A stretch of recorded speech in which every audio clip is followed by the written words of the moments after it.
I've told you, the worst part of our enslavement is not the shackle on the hand, it's the shackle on the mind.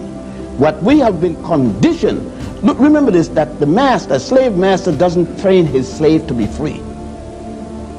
We once used to train ourselves when we had such things as the African Methodist Episcopal Church, the African Baptist Church, the African newspaper. Frederick Douglass, Nat Turner, Denmark Vesey, and all these different people had churches where they taught the people their own history. Look, go into our churches and find out, do they sing the spirituals anymore? No, they got anthems from Scotland, from Germany. They don't sing the songs of the African people anymore in the churches. What's wrong with that? What's wrong? How does a song from Europe, from Scotland, relate to you? You Scottish? Don't, you could have fooled me.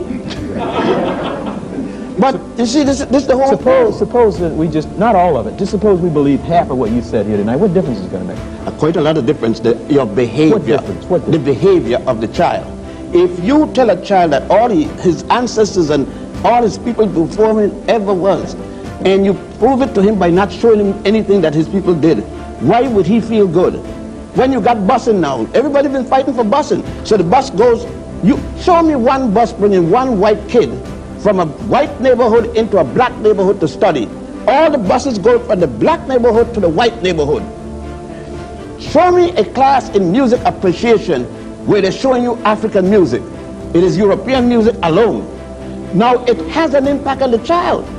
The problem that we are facing is that, I see you ask what's the difference, okay. In the church tomorrow, they're going to be a church, and every one of the black churches got a white Jesus. Go into a Chinese church and see if you don't see Jesus got slit eye like a Chinese. Go, you know what I mean? Go to everybody but us. Religion is the deification of a culture. And the gods look like the people talking about it. And the angels. Here you got Jesus. Now give me, if you talk about image. December the 25th, coming. You're going to see this, and before. Jesus wrapped with swaddling bands. It says it. Wool. We're in the desert now.